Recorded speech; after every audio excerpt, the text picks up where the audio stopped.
Meanwhile, the House has blocked an impeachment attempt against President Trump. Lawmakers voted 237 to 140 yesterday to set aside the measure. The resolution came from Congressman Al Green, his second attempt this year. He accused Trump of threatening federal judges and denounced Trump's comments, criticizing members of Congress who called on service members to disobey what they called illegal orders. House Minority.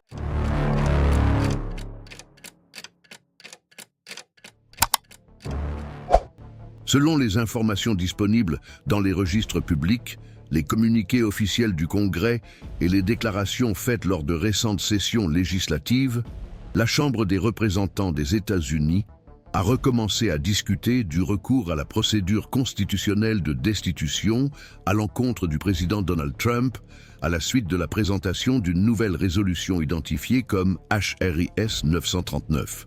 Cet épisode s'inscrit dans un contexte institutionnel, déjà marqué par des conflits récurrents entre les pouvoirs exécutifs, législatifs et judiciaires, et est traité par différents acteurs politiques dans le cadre d'un débat plus large sur les limites du pouvoir présidentiel et les mécanismes de responsabilisation prévus par la Constitution américaine. La présentation officielle de la résolution a été accompagné de discours mettant l'accent sur le serment constitutionnel des membres du Congrès, souvent cité lorsque l'on discute du rôle du pouvoir législatif en tant qu'instance de contrôle du pouvoir exécutif. Selon la Constitution des États-Unis, la destitution est prévue à l'article 2, section 4, qui stipule que le président peut être destitué de ses fonctions par destitution et condamnation pour trahison, corruption ou autres crimes et délits graves. Il s'agit d'une clause qui, depuis sa formulation à la fin du XVIIIe siècle, fait l'objet de débats interprétatifs, car elle ne définit pas précisément les comportements qui relèvent de la catégorie des crimes et délits graves. Ce caractère ouvert fait que la destitution est comprise non seulement comme un mécanisme juridique, mais aussi comme un processus politique constitutionnel, dans lequel le Congrès évalue si le comportement d'un président est compatible avec l'exercice de ses fonctions et le maintien de l'ordre institutionnel. Dans le cas spécifique de la HRES 939, les parlementaires qui soutiennent l'initiative font valoir que le débat actuel ne se limite pas à un seul épisode isolé, mais implique une analyse plus large des actions et des décisions prises par l'exécutif au fil du temps. Selon cette interprétation, la résolution vise à réunir différents fronts de conflits institutionnels dans une structure argumentative unique. En soutenant que certaines pratiques présidentielles, considérées dans leur ensemble, pourraient constituer une violation de la norme constitutionnelle requise pour rester en fonction. Il est toutefois important de souligner que cette interprétation ne fait pas l'unanimité et qu'elle est contestée par d'autres parlementaires et experts qui défendent des interprétations plus restrictives de la portée de l'article 2, section 4. Le contexte politique dans lequel la résolution est présentée est également pertinent pour comprendre le débat. Le pays se trouve dans le deuxième mandat présidentiel de Donald Trump, dans un environnement de polarisation politique intense et à l'approche progressive du prochain cycle électoral pour le Congrès prévu pour 2026. Dans les systèmes démocratiques, les initiatives ayant un impact institutionnel important ont tendance à être analysées non seulement sous l'angle juridique, mais aussi à la lumière des stratégies politiques, des calculs électoraux et des positions partisanes. Ainsi, bien que les partisans de la résolution mettent l'accent sur les fondements constitutionnels, les analystes observent que le contexte électoral influence inévitablement la manière dont le sujet You don't hand matches to an arsonist, and you don't give power to an... clairement défini. La Chambre des représentants détient la prérogative exclusive d'approuver les articles de destitution à la majorité simple, ce qui équivaut à une accusation formelle.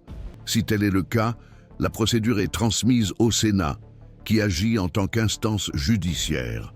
Pour que le président soit condamné et destitué, une majorité qualifiée des 2/3 des sénateurs présents est nécessaire.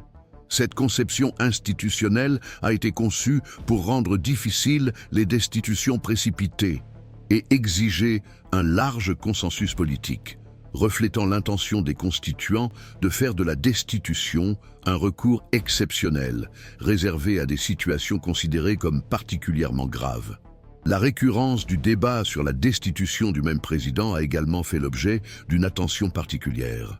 Donald Trump a déjà fait l'objet de procédures de destitution au cours de son premier mandat.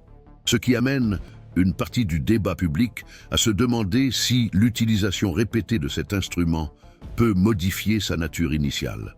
Certains analystes suggèrent que la fréquence croissante des initiatives de destitution pourrait contribuer à une normalisation du mécanisme, transformant ce qui devrait être un outil de dernier recours en un élément du conflit politique régulier. D'autres, cependant, font valoir que cette répétition reflète des circonstances spécifiques et une période de conflits institutionnels intensifiés dans laquelle le Congrès se voit contraint de recourir aux instruments de contrôle formels disponibles. Un autre aspect central du débat concerne la distinction entre les procédures pénales et la destitution. Alors que les poursuites pénales suivent des règles strictes en matière de qualification juridique, de production de preuves et de normes de condamnation, la destitution opère dans une sphère distincte, axée sur l'évaluation politique constitutionnelle. Cela signifie que l'absence de condamnation pénale n'empêche pas, en théorie, le Congrès de considérer un certain comportement comme incompatible avec l'exercice de la présidence. Cette distinction est souvent soulignée par les partisans de la résolution, qui font valoir que l'objectif de la destitution n'est pas de punir pénalement, mais de protéger le système constitutionnel contre les abus de pouvoir perçus. Dans le même temps, les détracteurs de cette approche mettent en garde contre les risques d'élargir excessivement la notion de crimes et délits graves, ce qui pourrait permettre de qualifier de violation constitutionnelle des divergences politiques profondes. Ce type de préoccupation renvoie à des débats historiques qui ont eu lieu depuis la fondation de la République. Lorsque des penseurs tels que James Madison et Alexander Hamilton ont discuté des dangers d'une destitution motivée par des factions partisanes. Ces archives historiques sont souvent reprises dans les analyses contemporaines pour illustrer la délicatesse de l'équilibre entre responsabilité et stabilité institutionnelle. Dans le contexte législatif actuel, la présentation de la HRES 939 n'implique pas automatiquement le lancement d'une procédure formelle de destitution. La résolution doit être examinée, débattue et éventuellement transmise par les dirigeants de la Chambre, ce qui dépend de décisions politiques internes et de l'évaluation du moment le plus approprié pour aller de l'avant. En outre, même si la Chambre approuve les articles de destitution, l'issue au Sénat reste incertaine, compte tenu du nombre élevé de voix requis pour la condamnation. Cet ensemble de facteurs contribue à donner l'impression que le débat en est à un stade précoce et ouvert, sans définition claire de ses implications. L'attention du public sur ce sujet est également alimentée par la couverture médiatique et les discussions dans les cercles universitaires et juridiques. Les universités, les centres de recherche et les spécialistes du droit constitutionnel ont analysé l'initiative sous différents angles, en explorant ses fondements juridiques, ses implications politiques et ses précédents possibles. Cette multiplicité de voix reflète la complexité du sujet et l'absence d'une interprétation unique ou définitive de la portée et de la légitimité de la résolution présentée. Ainsi, l'analyse établit les éléments centraux de l'événement récent, en identifiant ce qui s'est passé, les dispositions constitutionnelles invoquées et le contexte institutionnel dans lequel le débat se déroule. Le scénario décrit est marqué par des incertitudes, des interprétations concurrentes et des processus encore en cours, ce qui exige de la prudence dans l'évaluation des faits et une attention particulière aux prochaines étapes du débat législatif. Dans le deuxième axe de l'analyse institutionnelle, le débat autour de la résolution HRES 939 se concentre désormais de manière plus détaillée sur les conflits spécifiques entre le pouvoir exécutif et d'autres instances de l'État, qui ont été cités comme faisant partie du contexte justificatif de l'initiative. Selon les informations disponibles dans les archives judiciaires, les communiqués officiels et les analyses d'experts en droit constitutionnel, l'un des aspects centraux de ce débat concerne la relation entre la présidence et le pouvoir judiciaire fédéral. Au cours des derniers mois, les décisions des tribunaux fédéraux ont exigé des éclaircissements.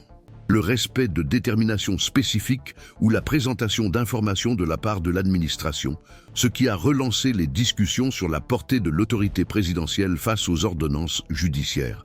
Selon les observateurs institutionnels, les conflits entre l'exécutif et le judiciaire ne sont pas en soi inhabituels dans le système américain. La séparation des pouvoirs suppose l'existence de tensions et de différends d'interprétation, en particulier en période de polarisation politique intense. Cependant, ce qui fait désormais débat dans le contexte actuel, c'est de savoir si la fréquence, le ton et la nature de ces affrontements indiquent quelque chose qui dépasse le fonctionnement normal du système. Les parlementaires qui soutiennent la résolution affirment qu'il existerait une tendance à la résistance aux décisions judiciaires, accompagnée de remises en cause publique de la légitimité des tribunaux, ce qui, selon cette interprétation, pourrait affaiblir le principe de l'état de droit. Les détracteurs de cette interprétation soutiennent que l'exécutif a le droit de contester les décisions judiciaires par le biais des instruments juridiques disponibles, tels que les recours et les demandes de révision, et que le débat public autour de ces décisions fait partie de la liberté politique inhérente à la fonction présidentielle. Un autre élément important du débat institutionnel concerne la Cour suprême des États-Unis et les discussions en cours sur les limites du pouvoir présidentiel de révocation. Depuis des décennies, la Cour examine des affaires liées à l'autonomie des agences de régulation et à la possibilité pour le président de révoquer des dirigeants qui exercent des fonctions avec un certain degré d'indépendance technique. Selon des analyses juridiques, les décisions récentes ou en suspens sur ce sujet pourraient redéfinir l'équilibre entre contrôle politique et indépendance administrative. Dans le contexte de la résolution de destitution, les parlementaires critiques à l'égard du président soulignent qu'un élargissement significatif de ce pouvoir pourrait permettre une réorganisation profonde de la bureaucratie fédérale, avec des implications pour le contrôle interne et la continuité des politiques publiques.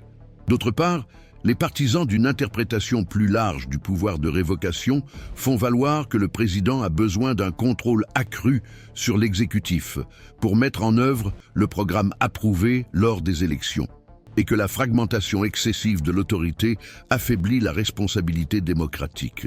Outre les litiges judiciaires et constitutionnels, les procédures civiles impliquant le président ont également fait leur apparition dans le débat public. Selon les registres des tribunaux étatiques et fédéraux, certaines de ces actions ont abouti à des condamnations financières ou à des décisions de réparation, avec des effets patrimoniaux potentiels.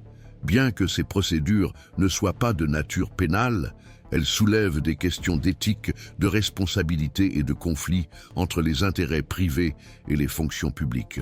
Les parlementaires qui soutiennent la résolution de destitution affirment que la réaction du président à ces décisions, y compris ses critiques à l'égard des institutions concernées, doit être analysée dans une perspective institutionnelle plus large. En revanche, les alliés du président font valoir que les litiges civils font partie de la vie juridique de tout citoyen et ne devraient pas être automatiquement transposés au niveau de la responsabilité constitutionnelle. Un autre point souvent mentionné concerne l'exécution du budget et la relation entre le Congrès et l'exécutif dans le contrôle des dépenses publiques. La Constitution des États-Unis attribue au pouvoir législatif le pouvoir d'affecter des ressources, tandis que le pouvoir exécutif est chargé de mettre en œuvre les politiques financées par ces crédits. Des controverses surgissent lorsqu'il y a des retards, des reprogrammations ou la non-exécution des crédits approuvés, ce qui peut donner lieu à des accusations de violation de l'autorité du Congrès. Selon des analyses institutionnelles, ce type de conflit s'est déjà produit dans des administrations précédentes, mais il gagne en visibilité dans des contextes de fort antagonisme politique. Dans le débat actuel, les détracteurs du président soutiennent que certaines décisions budgétaires dépasseraient le cadre de la discrétion administrative, tandis que l'exécutif justifie généralement ses actions en se basant sur des priorités de politique publique ou des contraintes opérationnelles. Les politiques d'immigration et d'expulsion à grande échelle apparaissent également comme un élément important dans le discours institutionnel. Selon les organisations de défense des droits civils et certains parlementaires, certaines mesures pourraient soulever des doutes quant au respect de la légalité et des garanties prévues par la loi. Les défenseurs de ces politiques affirment qu'elles relèvent de l'autorité de l'exécutif pour appliquer les lois sur l'immigration approuvées par le Congrès. Le fait que cette question soit intégrée au débat sur la destitution reflète une tentative d'évaluer non seulement la légalité isolée de politiques spécifiques, mais aussi leur impact cumulatif sur des principes constitutionnels plus larges. Au niveau du Congrès, la résolution suscite également des débats internes sur les précédents et les risques institutionnels. Les parlementaires des deux partis examinent comment les décisions prises aujourd'hui pourraient influencer le recours futur à la destitution. Des discussions ont lieu sur la possibilité que la normalisation de cet instrument transforme les conflits politiques récurrents en processus de responsabilisation constitutionnelle, avec des effets potentiellement déstabilisateurs. Certains chercheurs avertissent qu'un cycle de destitution fréquente pourrait réduire la capacité du gouvernement à fonctionner efficacement, tandis que d'autres voient le renforcement des mécanismes de contrôle comme une réponse à un environnement politique dans lequel les normes informelles ont perdu de leur force.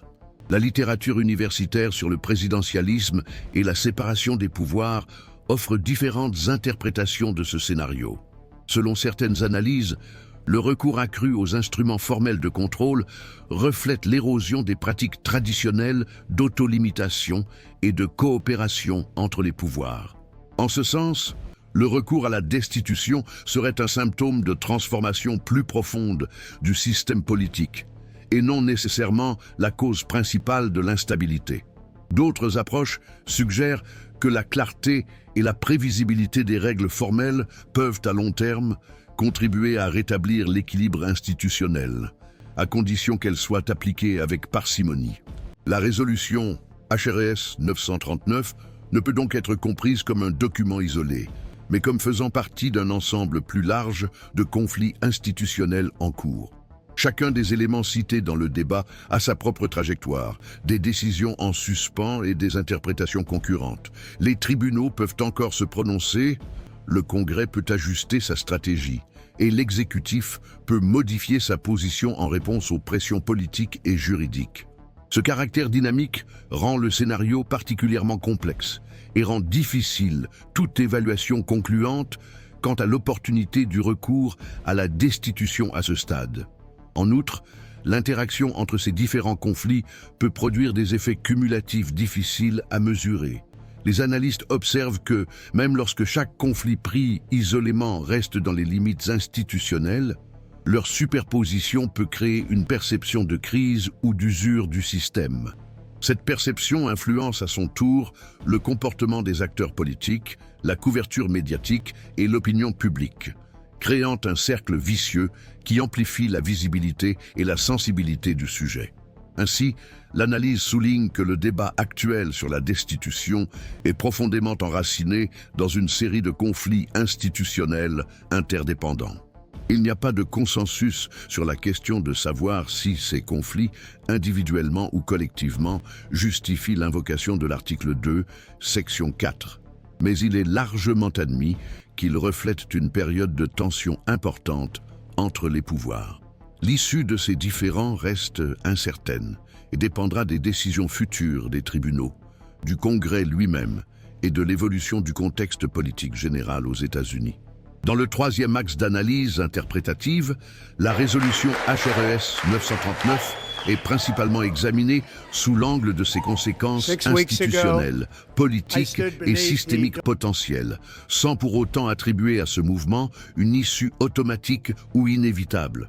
Comme l'indique une des évaluations des politologues, juristes et spécialistes du système constitutionnel des États-Unis d'Amérique, les initiatives de ce type ont tendance à produire des effets qui dépassent le contenu immédiat du texte formel, influençant les comportements, les attentes et les stratégies des différents acteurs impliqués, même lorsque la procédure n'aboutit pas à ses étapes finales. En ce sens, l'analyse se concentre sur la manière dont le simple déclenchement du mécanisme de destitution peut avoir des répercussions sur le fonctionnement ordinaire des institutions. L'un des premiers points récurrents dans ces analyses concerne la dynamique interne du Congrès. La présentation d'une résolution de destitution, encore à un stade précoce, oblige les parlementaires à prendre publiquement position ou à adopter des stratégies de prudence, de soutien ou de résistance. Ces positions sont consignées dans les registres officiels et les parcours politiques individuels et peuvent être reprises ultérieurement dans le cadre de disputes électorales, de débats intrapartis ou de processus de consolidation du leadership. Les observateurs soulignent que, dans des contextes de forte polarisation, ce type d'initiative tend à réduire les marges d'ambiguïté, rendant plus visibles les divisions idéologiques et stratégiques tant au sein des partis qu'entre eux. Au Sénat, où une éventuelle condamnation dépendrait de la formation d'une majorité qualifiée, le débat prend des contours encore plus complexes. L'exigence des 2/3 a été historiquement conçue pour garantir que la destitution d'un président soit un événement exceptionnel, dépendant d'un large consensus politique. Des analyses récentes indiquent que cette conception institutionnelle fait que la destitution agit, dans de nombreux cas, davantage comme un instrument de pression politique et de signalisation institutionnelle que comme un mécanisme efficace de destitution. Néanmoins, la simple possibilité d'un procès au Sénat peut influencer les négociations législatives, les réarrangements d'alliances circonstancielles et la définition des priorités du pouvoir exécutif. Un autre aspect important concerne les impacts potentiels sur l'autorité présidentielle. Les présidents soumis à des procédures de destitution sont généralement confrontés à des restrictions pratiques supplémentaires, même lorsqu'ils restent formellement en fonction. Des études sur des épisodes antérieurs indiquent que la capacité à mobiliser le soutien du pouvoir législatif, à influencer l'opinion publique et à mener des programmes politiques plus ambitieux tend à être affectée lorsque la légitimité du titulaire de la présidence est remise en question de manière institutionnalisée. Dans le même temps, certaines analyses suggèrent que certains présidents parviennent à transformer le conflit en un élément de mobilisation de leur base politique, ce qui démontre que les effets de ce type de procédure ne sont ni uniformes, ni prévisibles. Au niveau des relations interinstitutionnelles, la résolution peut également avoir des répercussions sur l'interaction entre l'exécutif et le judiciaire. Bien que les tribunaux agissent de manière formellement indépendante des conflits politiques, les analystes observent que le contexte politique plus large peut influencer la perception publique des décisions judiciaires et la disposition des acteurs politiques à les respecter ou à les contester. Le chevauchement entre les litiges judiciaires et les initiatives législatives en matière de responsabilité suscite des débats sur la coordination institutionnelle et le maintien de limites claires entre les sphères d'action, thème récurrent dans la littérature sur le constitutionnalisme comparé. La politique étrangère constitue un autre domaine potentiellement affecté, bien qu'indirectement. Les observateurs internationaux suivent les procédures de destitution comme des indicateurs de stabilité politique et de prévisibilité institutionnelle. Bien que les États-Unis d'Amérique disposent de mécanismes consolidés de succession et de continuité administrative, les fréquents épisodes de confrontation interne peuvent générer des incertitudes quant à la capacité du gouvernement à maintenir ses engagements internationaux à long terme. Néanmoins, les experts soulignent que la robustesse historique des institutions américaines a permis d'absorber ces chocs sans rupture brutale, ce qui rend toute évaluation prospective nécessairement prudente. Il y a également des implications importantes pour l'institution même de la destitution. Que la résolution soit adoptée, rejetée ou reste bloquée, le précédent qui sera établi pourrait influencer les interprétations futures de ce qui constitue l'utilisation légitime de ce mécanisme. Les juristes discutent pour savoir si l'élargissement du champ d'argumentation, fondé sur des normes de conduite cumulatives, peut redéfinir les critères traditionnels des crimes et délits graves, ou s'il sera interprété comme une réponse circonstancielle à un contexte politique spécifique. Dans les deux cas, le débat tend à contribuer à la construction d'une jurisprudence constitutionnelle informelle au fil du temps. Dans le milieu universitaire, cet épisode alimente des réflexions plus larges sur les transformations du présidentialisme aux États-Unis d'Amérique. Certains courants analytiques soulignent un affaiblissement des normes informelles d'auto-limitation, ce qui conduirait à un recours plus fréquent à des instruments formels de contrôle tels que la destitution. D'autres interprétations suggèrent que le système traverse un processus d'ajustement, dans lequel les pratiques consolidées cèdent la place à de nouveaux équilibres encore en formation. Ces lectures ne s'excluent pas mutuellement et reflètent la complexité du moment politique que traverse le pays. L'impact sur le processus électoral est également suivi avec prudence, même si les analyses responsables évitent les projections catégoriques. Les sondages d'opinion sont souvent utilisés dans le débat public, mais les experts avertissent que les taux d'approbation et de désapprobation peuvent varier considérablement au fil du temps et en fonction d'événements spécifiques. En outre, le lien entre le soutien populaire et les décisions législatives n'est pas toujours direct, car les parlementaires prennent en compte des facteurs tels que la composition de leur circonscription, la dynamique des partis et les attentes politiques à long terme. Un autre thème récurrent dans les analyses concerne la possibilité que la résolution influence des débats plus larges sur les réformes institutionnelles. En période de forte tension, des propositions visant à clarifier les compétences, à ajuster les procédures ou à renforcer les mécanismes de contrôle voient le jour. Bien que ces initiatives ne soient pas nécessairement liées directement au processus de destitution en cours, le climat du débat peut créer les conditions permettant à des questions structurelles de gagner en visibilité au Congrès et dans la sphère publique. Il est tout aussi important de prendre en compte les limites de cette initiative. Les analystes soulignent que la destitution en soi ne résout pas les conflits politiques profonds et ne remplace pas la nécessité de négocier et de trouver des compromis dans les systèmes démocratiques. Même lorsqu'elle est engagée de manière légitime, il s'agit d'un instrument essentiellement réactif, mobilisé face à des crises perçues, et non d'un outil de gouvernance quotidienne. Ce constat renforce l'importance d'examiner ses effets avec modération et en prêtant attention aux conséquences involontaires. La résolution HRS 939 doit donc être comprise comme faisant partie d'un processus en cours, dont les développements dépendront de multiples variables encore indéfinies. Les décisions futures du Congrès, les déclarations du pouvoir judiciaire, les changements dans l'environnement politique et les réactions de l'opinion publique peuvent modifier de manière significative le scénario décrit ici. En ce sens, cet épisode offre un terrain fertile pour observer comment le système constitutionnel des États-Unis d'Amérique gère les conflits intenses, sans recourir à des solutions abruptes ou définitives. Au final, ce qui se dessine est un tableau marqué par une incertitude institutionnelle gérée.